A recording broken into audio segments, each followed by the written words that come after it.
I was expected to gift my sister my house for her wedding, until her fiancé told me to disappear. Hi, I'm Arthur, 34, and the day before my little sister's wedding, her fiancé looked me dead in the eye and told me the perfect gift I could give them was to disappear. So I did. Not dramatically, not with shouting or storming off. I just stepped out of the role they'd written for me, sold the house they assumed would be their wedding present, and left an envelope at every single guest table. What was inside? Let's rewind a bit. I'm the older brother. The fixer. The one who has it together. I'm also a high school principal, which mostly means I spend my days breaking up fights that started over memes, calming down furious parents, and praying the copier doesn't die during finals. My life is spreadsheets, bell schedules, and kids who pretend not to care that I know their names. I like boring. Boring is safe. My family is not boring. My sister, Mara, is 29 and has been the fragile dreamer of the family since she was old enough to roll her eyes. Dad calls her my little artist, even though she hasn't finished a single art program in her life. Mom says she has a tender spirit, which in practice means everyone else pays for the consequences. Whenever the universe dropped a crisis, I was the one holding the broom. I paid Mara's community college tuition when Dad said, "Real artists don't need degrees," but also didn't want to co-sign a loan. I co-signed for Mom's car when her credit got mysteriously wrecked. I Venmo'd rent, medical co-pays, electric bills, and it's just this month. More times than I can count. When Mar got engaged to Tyler, I did what I always do. I stepped up. "Arthur, sweetheart, it's traditional for the older brother to host the rehearsal dinner," Mom said on the phone, which I'm 99% sure is not a real tradition, but whatever. So, I booked the rehearsal dinner. I covered the vendor tips. I made spreadsheets with color coding so intense it looked like a threat. That's who I am. Arthur equals responsible. The wedding venue was one of those places that photographs better than it feels. Big ballroom, fake gold chairs, chandelier that looked one loose bolt away from becoming a tragic news story. The day before the wedding, we were doing the final walkthrough. I had my clipboard because of course I did. The DJ was fiddling with chords, the florist was adjusting centerpieces, and Mara was twirling in the middle of the ballroom like she owned it, veil pinned up, laughter echoing off the high ceilings. Then Tyler walked over. Tyler has the kind of smile you see in used car commercials, bright, polished, and about as trustworthy as a wet electrical outlet. He's the guy who always looks like he's subtly posing for an imaginary camera.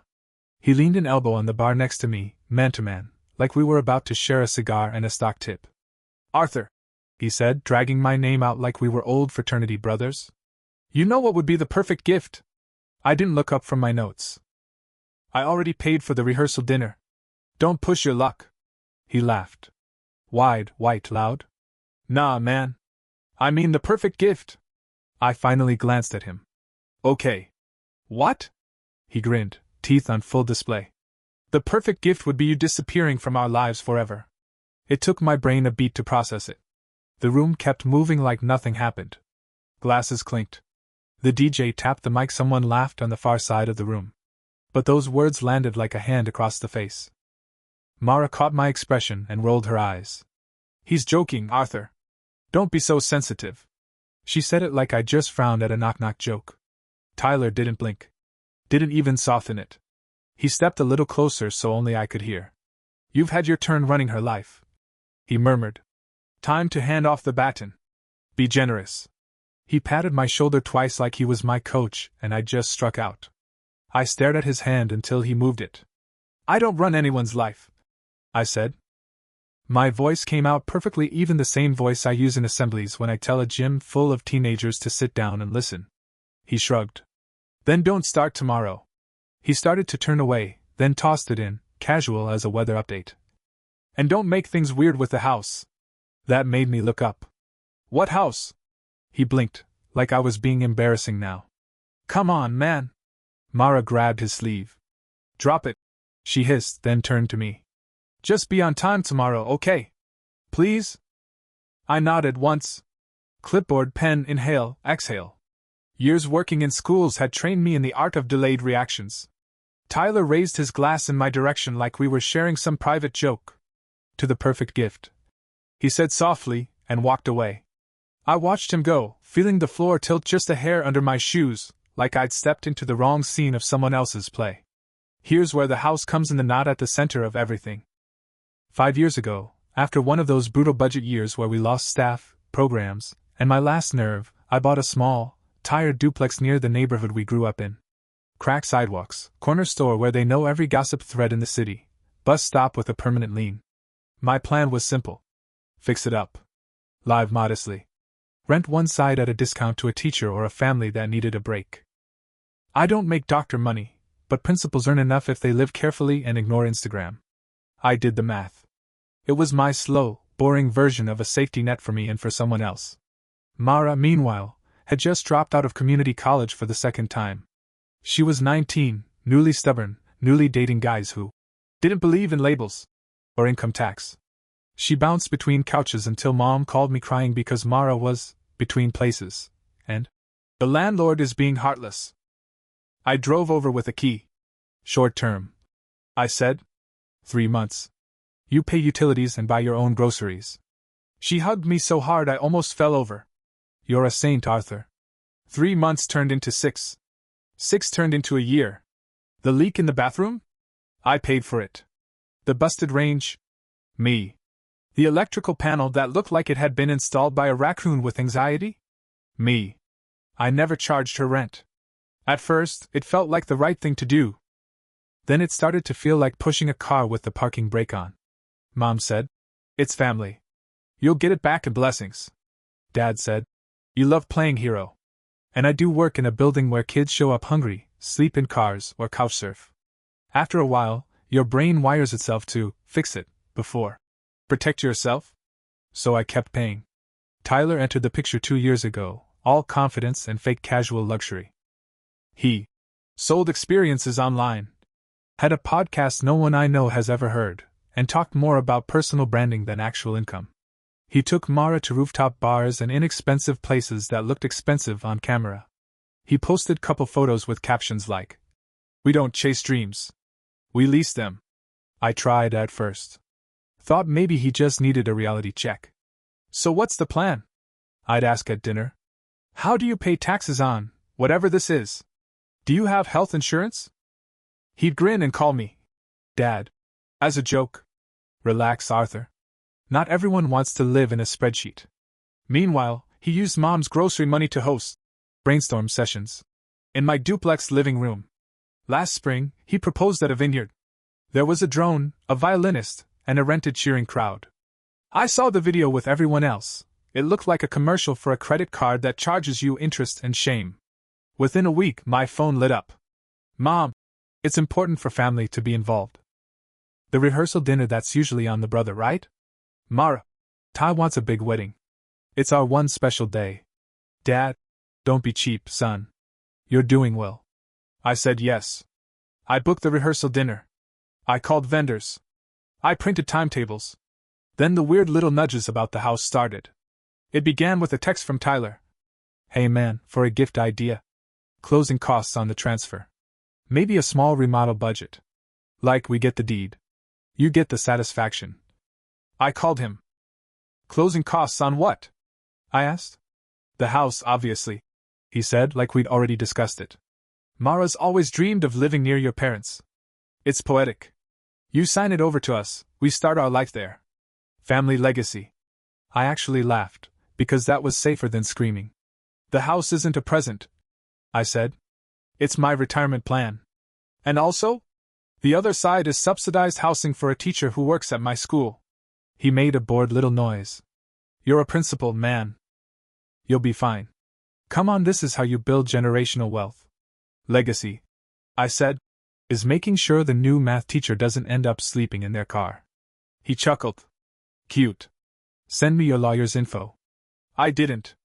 Instead, I called my lawyer and had him tighten the language on my documents. Nothing gets transferred without actual payment and my consent. No, oops, I thought it was a gift. Nonsense. A week later, I got a letter from my homeowner's insurance.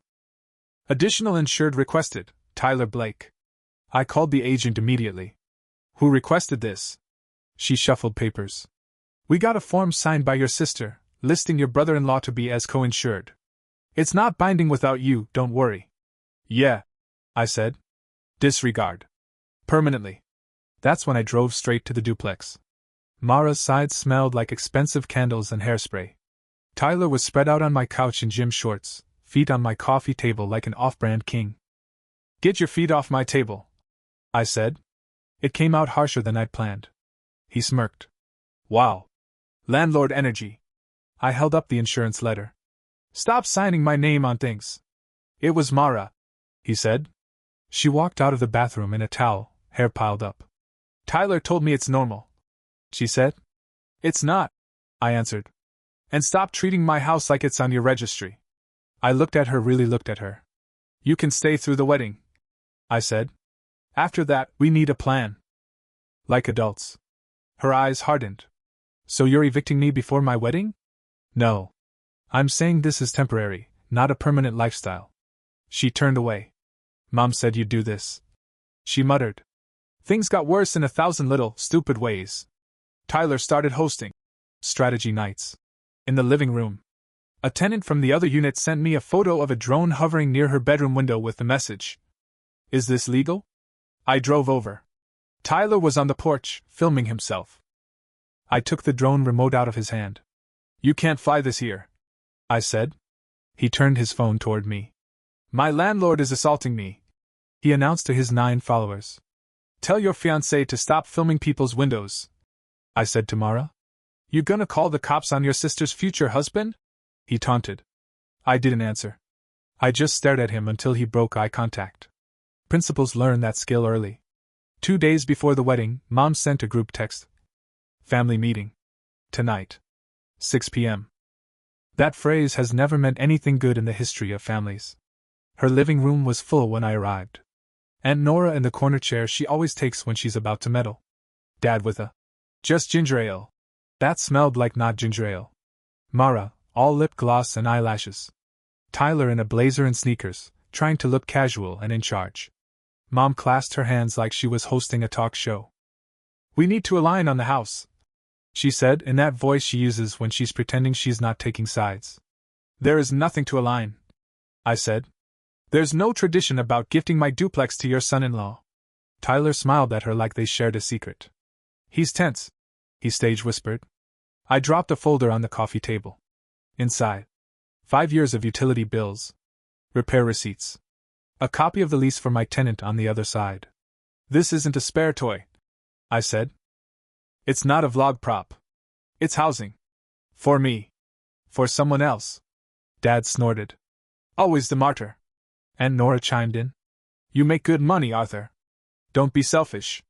Mara's voice went small and sharp. "I thought you loved me," she said. Tyler leaned forward, voice soft. "You know what would be the perfect gift?" he repeated, looking straight at me. "Shut up and disappear." Mom didn't flinch. "Arthur," she said calmly, "just sign a letter of intent. We'll figure out the rest later." I looked around at them and for the first time, I saw it clearly. They didn't see a son or a brother. They saw a walking, breathing credit line in glasses. I picked up my folder. "Meeting adjourned," I said. Dad laughed. "Power trip." "No," I answered. "Boundary." I wish I could say that was the breaking point. It wasn't. It was just the moment I realized the ground had already cracked. The actual break came the next night when my phone lit up, not with family guilt, but with evidence. And that's where everything started to really shift. It started the night before the wedding, 10:14 p.m., when my phone lit up with a notification from the family group chat. Tyler had posted a picture of a champagne bottle with the caption, "Tomorrow we level up." Then, because the man cannot resist being obnoxious, he sent me a separate DM. "Don't be late, landlord." I typed. Deleted. Typed again. Then I did something deeply out of character. I dropped receipts. Utility bills my name.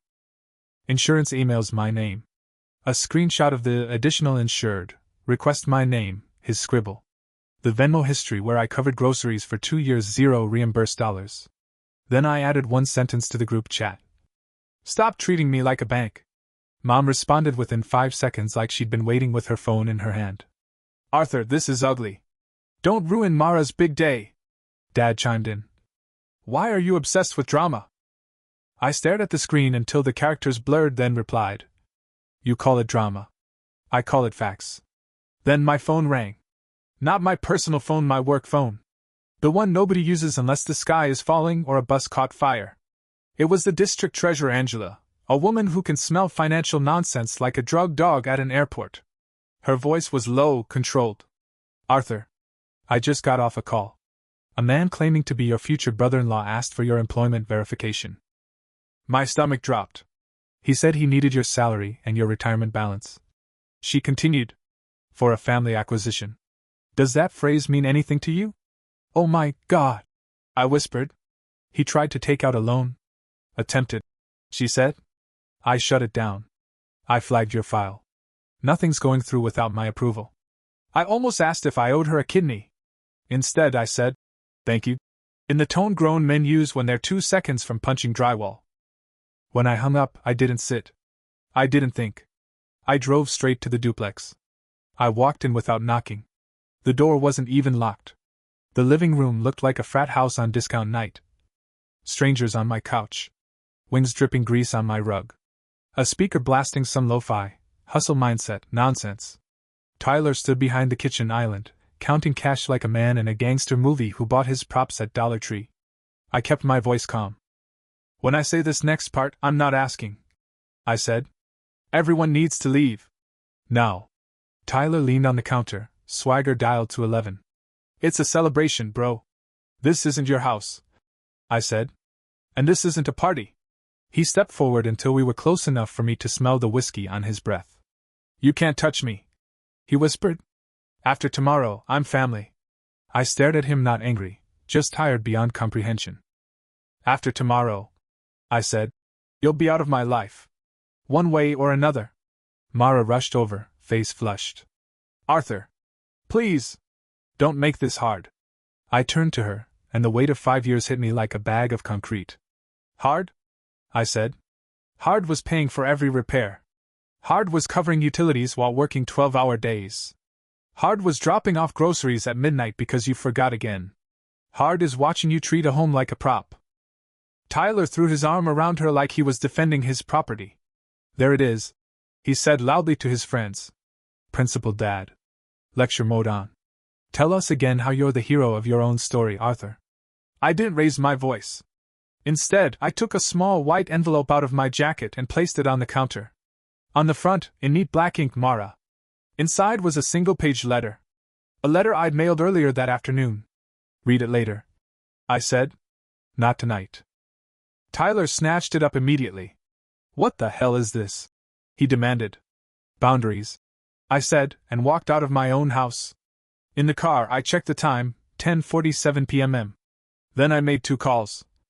One to my lawyer. One to my realtor. Is everything ready? I asked. My lawyer didn't even pretend to be shocked. DocuSign is in your inbox. Final signatures due by 9 a.m. My realtor, who has the calm voice of someone who once closed a sale while in active labor, said, we can close at noon. Wire transfer by 3. You're sure about this? I looked at myself in the rearview mirror at a man who'd been holding his breath for 5 years. I'm sure. And for the first time in a long time, I felt the smallest, strangest thing behind my ribs. Relief. Wedding day. Morning light so bright it felt like the sun was trying to apologize for yesterday. The florist was already panicking about wilted roses, the DJ looked hungover, and the catering manager was doing that smile people do when they're internally screaming. I walked in carrying a tray of coffees for the staff because kindness buys competence. And let's be honest, I needed allies.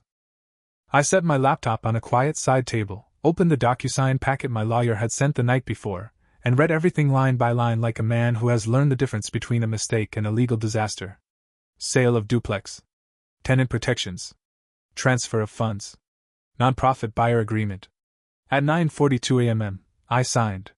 At 9:43 a.m., I forwarded it to my lawyer, my realtor, and the nonprofit buying the duplex. By 11:57 a.m., I got the ping. Closed. And at 12:16, wire confirmed. Just like that, with a few keystrokes, I ended 5 years of slow-motion exploitation. Then I made the move that turned an ordinary wedding into a family earthquake. I texted the venue coordinator, Paige.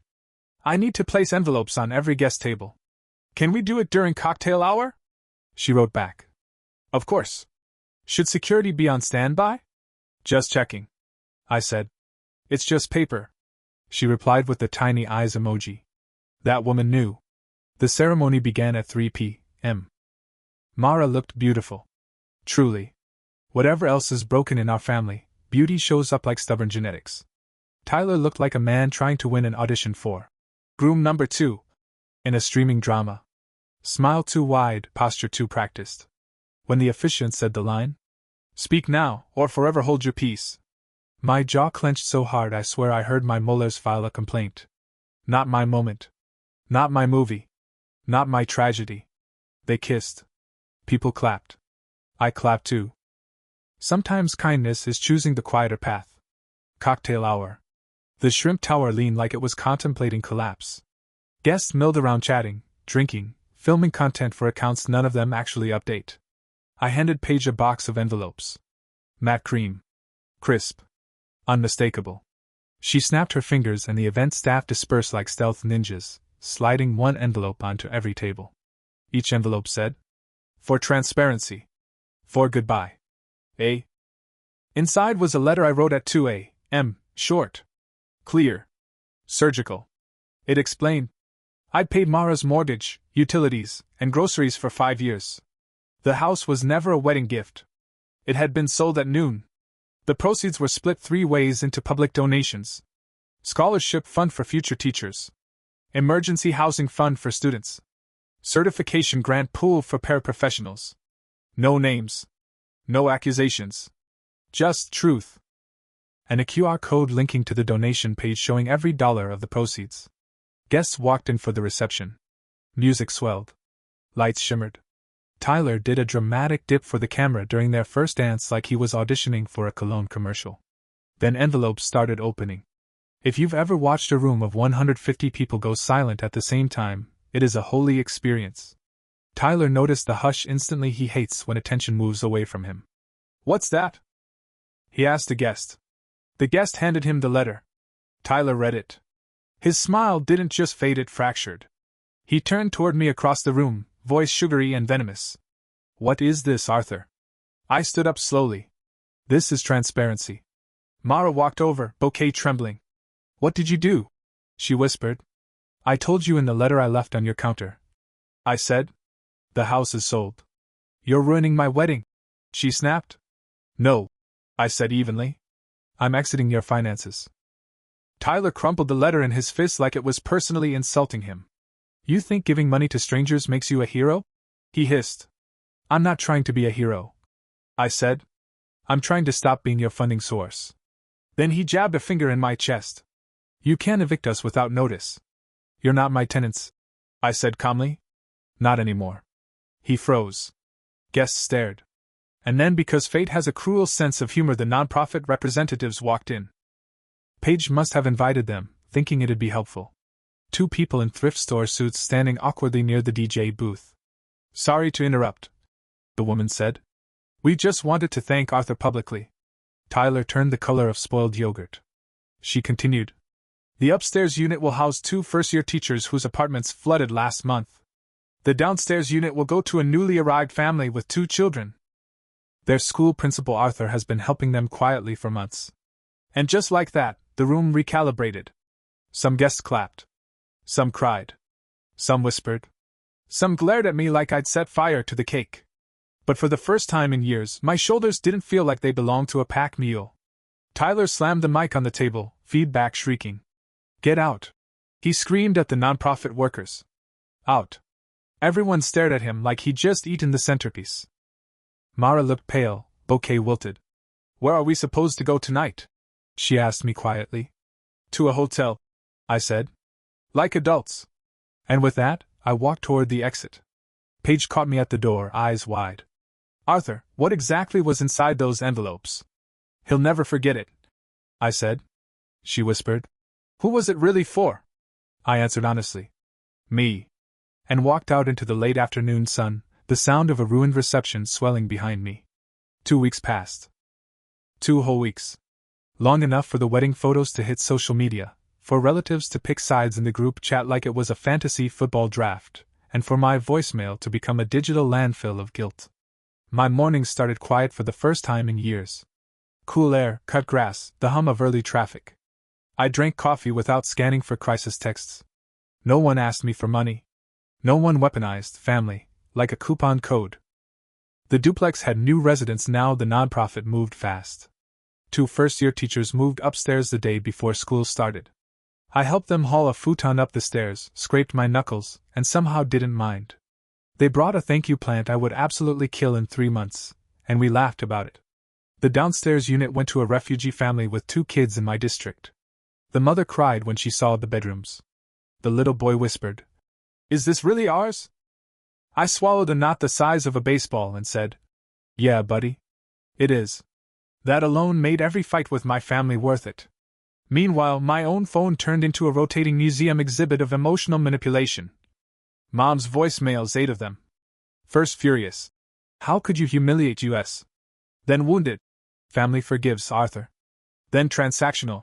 "Your sister is suffering. Do you even care?" Then exhausted. "Call me back. Please." I didn't. Not yet. Dad's text. "You embarrassed us.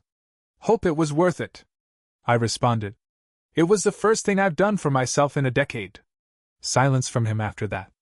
Blessed, peaceful silence. Then there was Mara. Her messages arrived like weather patterns. Angry storm. "You ruined everything. Tyler is devastated." Defensive drizzle. "You didn't have to make it public." Guilt thunder. "I can't afford a hotel long term. You know that." Quiet rain. "I miss you." Another storm. "Tyler said you'll regret this. He has connections." Midnight whisper. "I didn't know he called your district." I swear. That one I believed. Barely. Then came the text that stopped me cold. "He sold Grandma's ring for the photographer." I found the pawn ticket. I sat down at my kitchen table and let that sink in, because if there was one sacred thing in our family, it was Grandma's ring. She wore it while baking bread, fixing fences, and scolding us for tracking mud inside. Losing it was like losing her all over again. Then, hours later, "I'm staying with a friend. Does the nonprofit need volunteers?" I stared at that message for a long minute.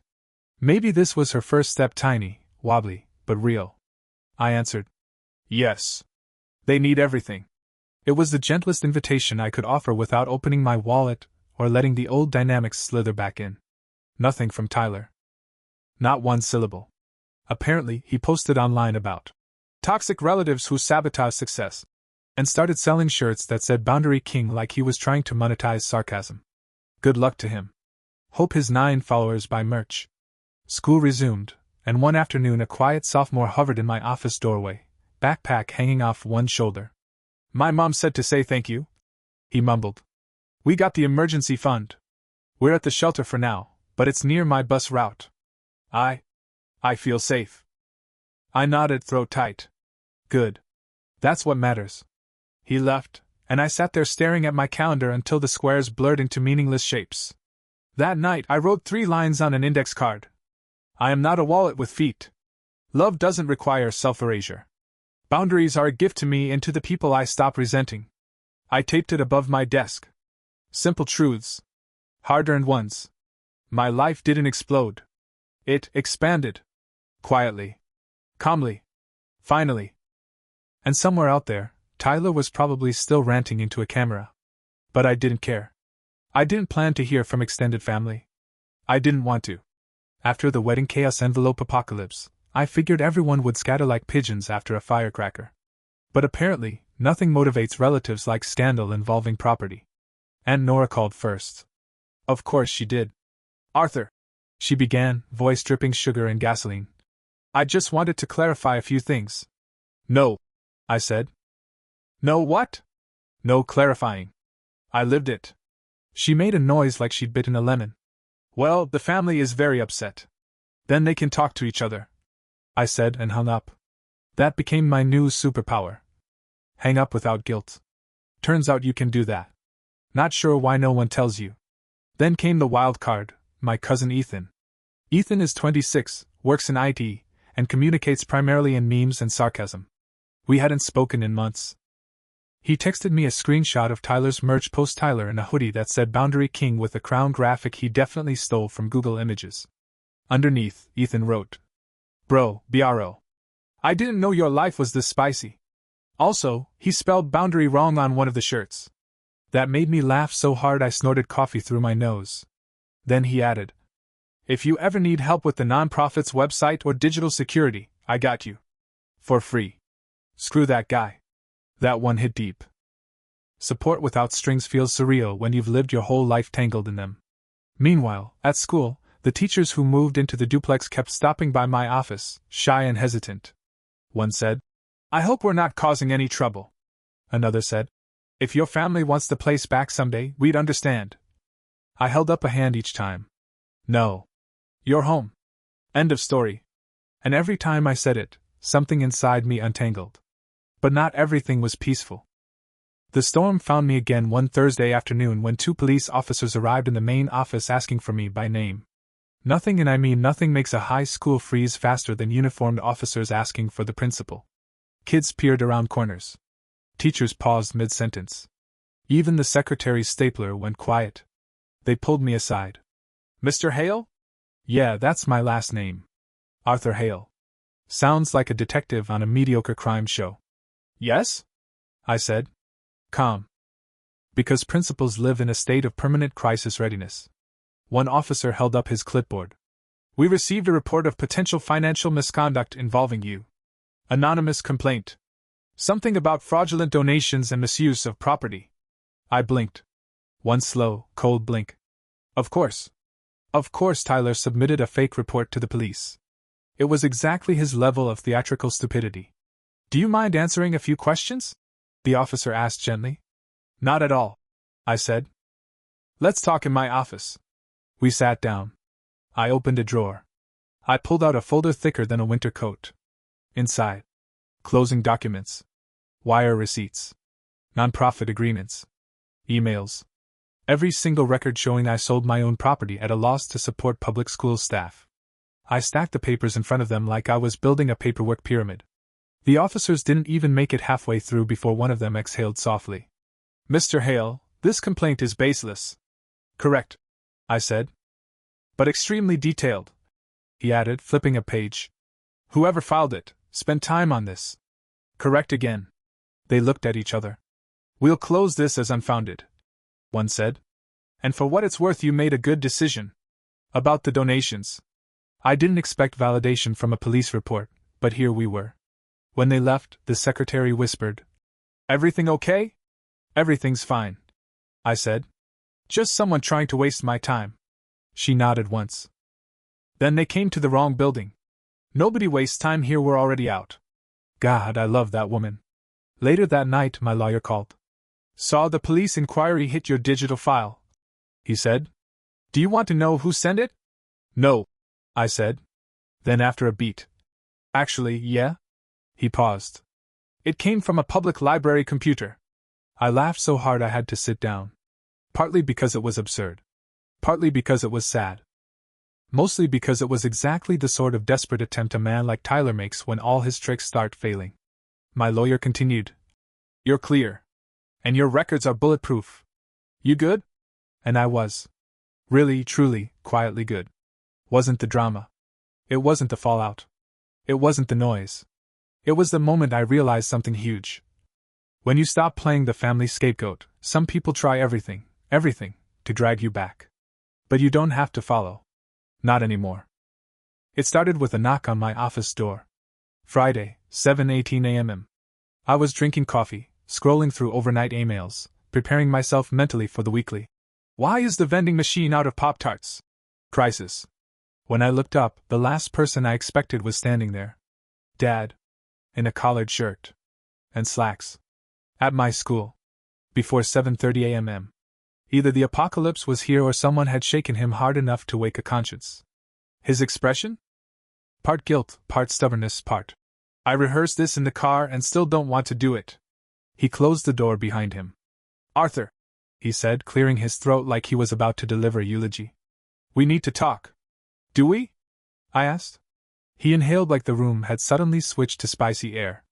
"Your mother is upset," he began. Mom is always upset, I said. Usually at me. He paused, throat working. Your sister is living with a friend. She's not doing well. She's an adult, I said. Another pause. I'm not saying it's your responsibility.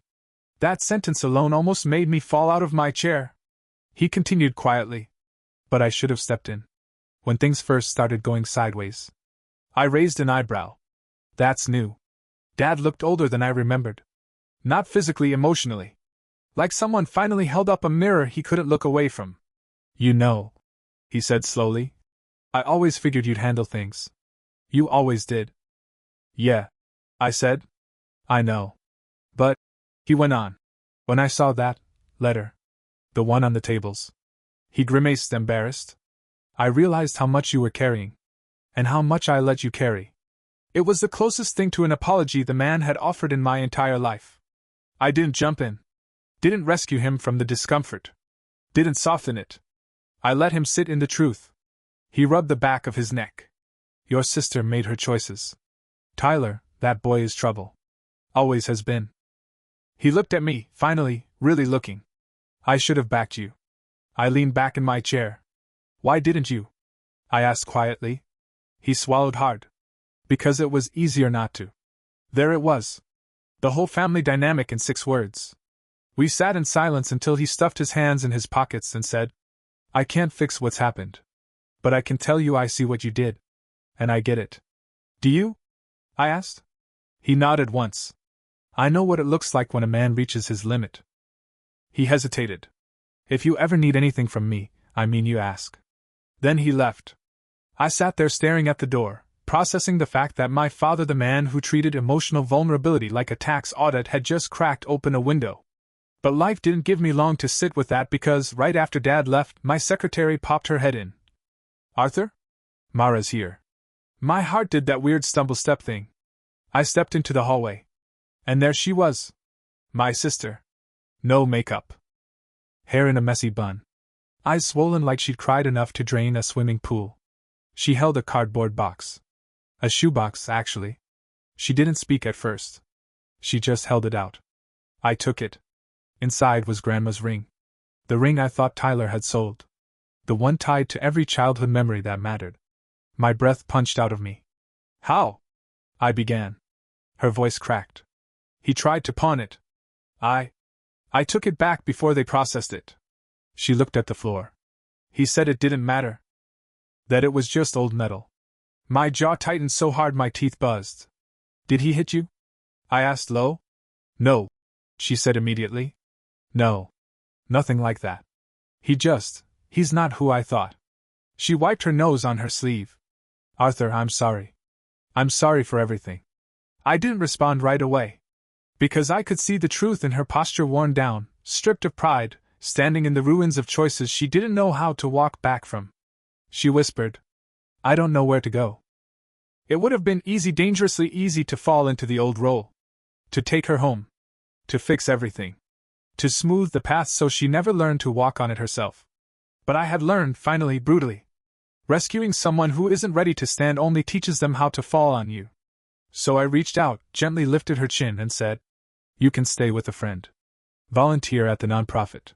Get your life steady. And then with time we can talk about rebuilding trust. She nodded, tears spilling over. I miss you. I'm still here, I said softly. But I'm not the safety net anymore. She took a shaky breath, stepped forward, and hugged me fast and small, like she was afraid I'd disappear if she held too long. Then she left. I returned to my office and placed Grandma's ring on my desk, the gold glinting under the fluorescent lights. In that moment, I realized wasn't about confrontation. It was about recognition. My father saw me for the first time. My sister saw herself for the first time. And I finally saw the difference between helping and enabling. And for the first time in a long, long time, I felt lighter. 3 days after Mara brought me Grandma's ring, I got an email from the venue coordinator, Paige. Subject line: You'll want to see this. Attached was security footage from the night of the wedding. I clicked. There was Tyler at the reception bar, pacing like a ferret on energy drinks, ranting into his phone. Words crackled through the audio. Arthur ruined everything. I deserve that house. I can still fix this, someone owes me. Then something unexpected, he slammed his fist on the counter, leaned forward, and whispered. I can't go back to nothing. That line stuck. Not because it excused him, but because it revealed him. He wasn't entitled, he was terrified. The next day, the nonprofit director stopped by my office with updates about the duplex. Repairs done, tenants settled, programs growing. Then she hesitated. So, your sister came by. She asked if volunteering could count toward job training. She seemed sincere. A little lost. But trying. Trying. A word I'd never heard about her without sarcasm. That night, Mara texted. I ended things. For real this time. Followed by. I'm embarrassed. I told her the truth. Embarrassment is just clarity arriving late. Meanwhile, Tyler sent me one final message, 3 words, no punctuation. You destroyed me. I didn't reply. Because wasn't about destruction. It was about exposure of patterns, of fear, of the truth everyone avoided until it cracked open in front of 150 wedding guests. And for the first time, the silence that followed didn't feel like loss. It felt like room. It started with Mom. She showed up at my place unannounced, something she's done my whole life but hadn't dared try since the wedding. I opened the door expecting a lecture shaped like a human. Instead, she looked deflated. Shoulders small, hands twisting the strap of her purse. Arthur, she said, not angry, not scolding, just tired. I didn't come to fight.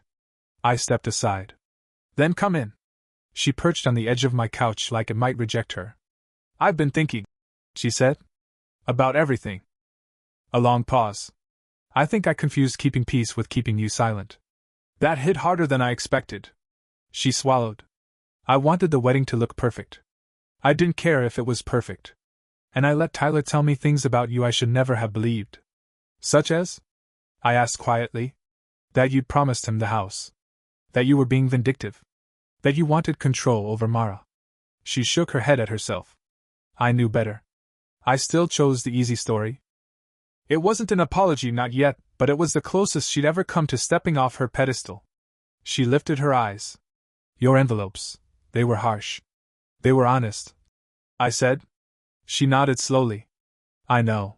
And I think, maybe that's what this family needed. Even if it hurt. Then the thing I never expected. I want to help Mara. But not the way we used to. Not with money. With boundaries. She winced at the word like it was spicy. She's at the nonprofit every day. She's different. When she talks about the work, she sounds like someone I'm proud of. A strange warmth spread through me, cautious, but real. Before she left, she placed her hand on my arm. You didn't disappear. She whispered. You finally showed us where you were. And for the first time in a long time, Mom didn't feel like another responsibility I'd inherited. She felt like a person trying to meet me where I stood. When the door clicked shut behind her, I exhaled into the quiet and understood something big. Wasn't the ending. It was the pivot, the moment the old family script finally cracked, and everyone realized the rewrite had already begun. Hi, I'm Arthur, 34, and part 9 is where the final loose threads pull tight quietly, without spectacle, the way real change usually happens. A week after Mom's visit, I stopped by the nonprofit to drop off donated supplies. I didn't expect to see Mara, but there she was sorting backpacks with 2 volunteers, ponytail messy, sleeves rolled up, face tired but clear. She looked steady. When she spotted me, she hesitated, then walked over. I'm learning, she said. No dramatics, no self-pity. Just truth. It's slow. But I'm trying to stand on my own feet. I nodded. That's all I ever wanted. She bit her lip. I know. And I'm sorry I made you the villain in my head because it was easier than growing up. That one landed deep. Before I could answer, the little boy from the downstairs duplex unit barreled over and hugged my leg. Mr. Hale. We planted tomatoes. Mara watched him run back toward the garden beds. That's what you built, she said softly. Not a boundary. A life. On my way out, she called after me. Can we talk again tomorrow? I turned. Yeah, I said. We can. A month after the wedding, my life finally felt like it belonged to me again. I woke up without dread. I worked without exhaustion chewing at my ribs. I came home to a place that was quiet for the right reasons. Mara and I met for coffee every Sunday. No begging, no guilt, no hidden invoices behind anyone's eyes. Just two siblings rebuilding something real. She even joked, "Guess boundaries work." And I nearly choked on my latte. That night, I put Grandma's ring in a small shadow box above my desk. A reminder that history can stay history, and I don't have to bleed to keep anyone comfortable. And standing there in the soft light, I understood the truth I'd been circling for years. The perfect gift wasn't disappearing. It was finally choosing myself.